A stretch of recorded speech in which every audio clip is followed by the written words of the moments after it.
Do we know what it was with Mike Pompeo, who served him quite loyally for 4 years as CIA director and Secretary of State? Was it his support, for example, of Ukraine? It's just a different orbit around Trump right now. Elon Musk has Steve Bannon on the outside advising him. These are people who are not interventionists. These are people who aren't traditional Republican hawks. That's not to say some hawks won't end up in this administration, or some Wall Street figures might end up in this administration as well.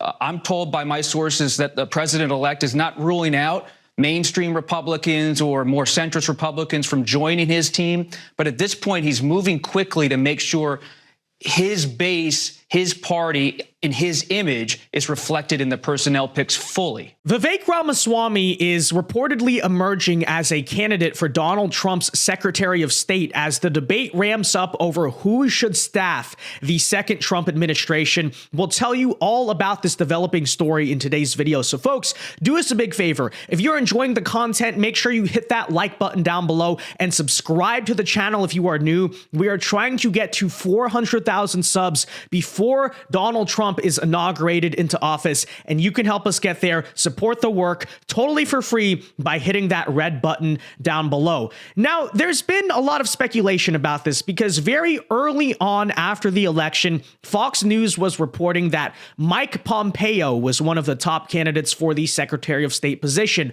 which is obviously not what we need, right? Mike Pompeo, Nikki Haley, John Bolton, a lot of these people from the first Trump term are complete neocons, and there was some concern. It's like, really, Trump, have you not learned your lessons? They totally disagree with your America First, more isolationist foreign policy agenda. They come from the GOP of George Bush. This cannot be allowed to happen. But at the same time, I did say at the time, okay, Fox News is probably putting this out for a reason. You know, we know where they kind of stand in the GOP.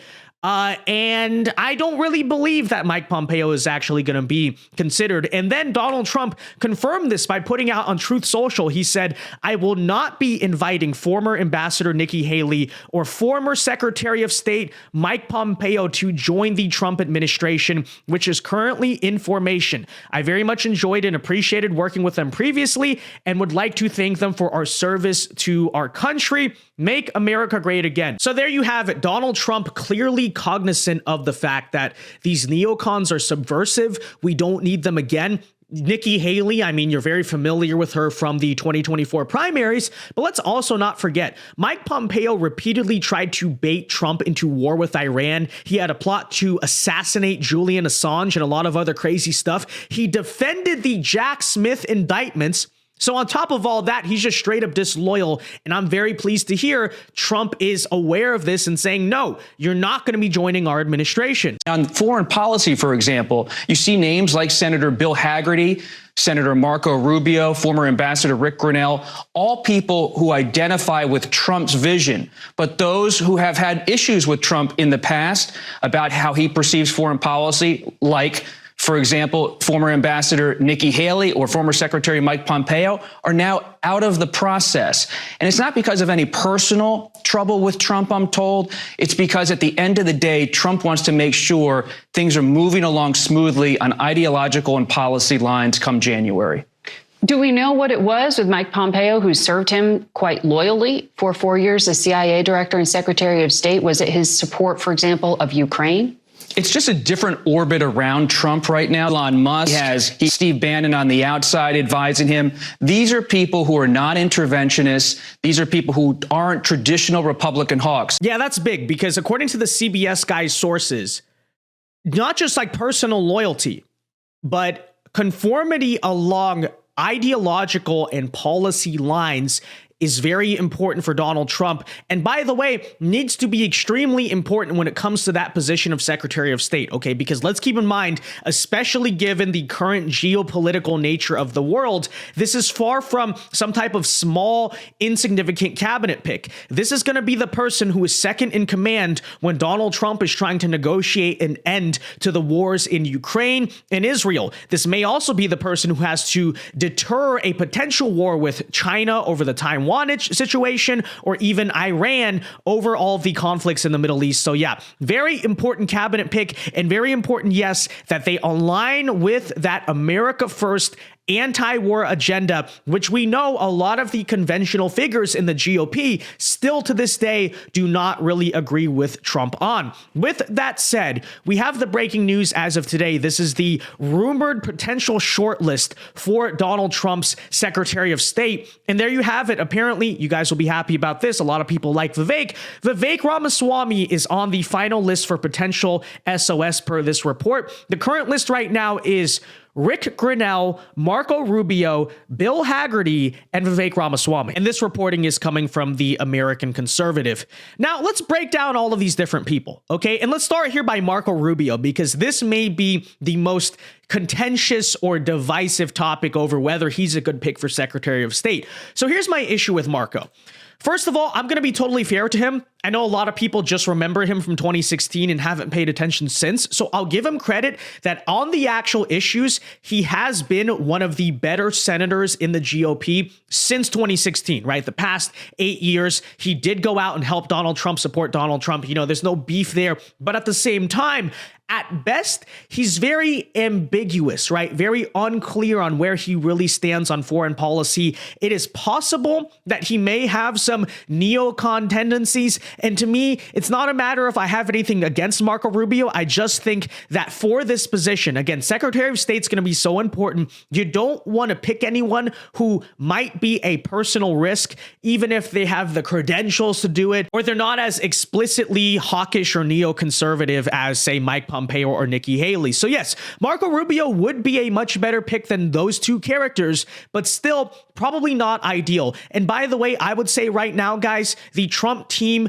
does scroll on X and Truth Social a lot. I think partially the reason why he came out and said no publicly to Mike Pompeo is because when a lot of the base saw that reporting from Fox News, they vocalized their concerns. So if you agree with me, you don't really want Marco Rubio as a Secretary of State, I would say go right now, no matter how small your platform is. Go and tweet it, go post it on Truth Social. Let's get it trending so at least Trump knows where the loyal people in his base really stand and feel about that. The other option here is Bill Hagerty, who is a senator from Tennessee. In total fairness, I don't really know a whole lot about him, so I can't make a full judgment. I did look into him briefly, and I saw this morning he was on TV talking about how we need to stop giving billions of dollars to foreign nations, which is good. But at the same time, it seems like he said some hawkish things about the Middle East, but I don't know. Like I said, not enough to really make a judgment. And if you Tennessee people out there who are more familiar, let me know, where does this guy really stand on the foreign policy front? We also have Ric Grenell on this list, who has been loyal to Trump since 2016. He served in a foreign policy position before.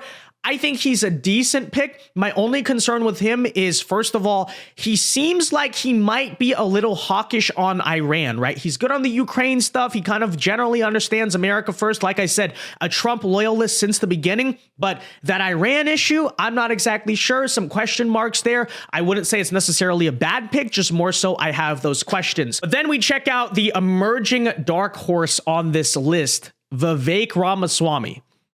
To me, that's the best option, at least from the short list. Like, I think we should have someone as the Secretary of State, like a Vivek, like a Tulsi Gabbard, or an Elon Musk or RFK even, that really aligns, really understands the anti-war America First agenda that is so popular amongst the Trump base, right? Trump is the peace candidate. You need someone who clearly understands that fully. And I'm not saying it has to be Vivek or Tulsi or whatever. I'm just looking at the list and saying, okay, best guy currently. But I do think we need to have someone, who is fully in line with our ideology, truly gets it. And like I said, it's going to be so important specifically because foreign policy is not going to be something you're going to be sitting on your hands for 4 years doing. Besides Nikki, for her corrupt foreign dealings as a military contractor, she said that I have a woman problem.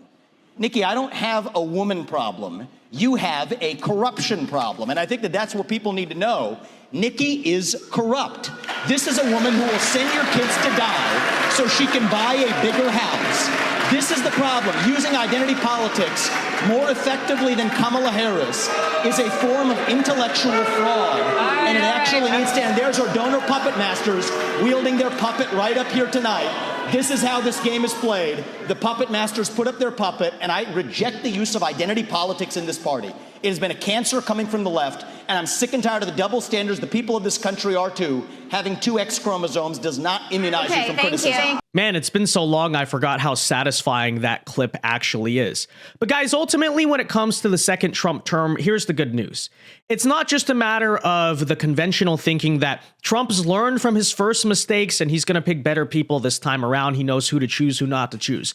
As that CBS guy pointed out, I think it also has a lot to do with the people in his orbit nowadays. You know, Elon Musk, Tulsi Gabbard, RFK Jr., Tucker Carlson, J.D. Vance even, by the way. Some people don't know this, but he does come from that more populist, anti-establishment wing of the Republican Party. Even his own kids, right? Donald Trump Jr. has been very instrumental in this. He is tweeting even publicly like, yeah, we're going to make sure we do not get neocons in the second Trump administration. I'm going to be advocating for this. By the way, it was Trump Jr. who was very instrumental, if people don't know this, in getting J.D. Vance chosen as the vice president, because a lot of the consultants and advisors around Trump wanted him to choose someone more moderate, milquetoast, you know, someone with less liability. Trump Jr. said, no, choose the populist, choose the anti-establishment guy that more aligns with your vision for politics. And that's what you're seeing currently in Trump's orbit a lot more, is the people he's surrounding himself with are anti-war, anti-corruption, anti-establishment. That kind of Trump coalition he's built has been united on those things. So even if Trump may have leanings in one direction, the good news is he does not have bad people around him anymore as much who may be yapping in his ear, advocating for the other side. That is what is so powerful about the type of people that in the end helped Trump win down the final stretch, is they're all people who on the war front, on the corruption front, on the establishment agree more with us than the GOP of the old days, right? So very good. But ultimately, we'll see what happens. I think it's being reported the Secretary of State should be chosen this week. Hopefully, it's the best judgment possible is all I can say. But yeah, let me know your thoughts. Who do you think should be appointed to the second Trump cabinet? Let me know your thoughts on that all in the comment section down below. Be sure to leave a like on this video, subscribe if you're new, and until next time, God bless and peace.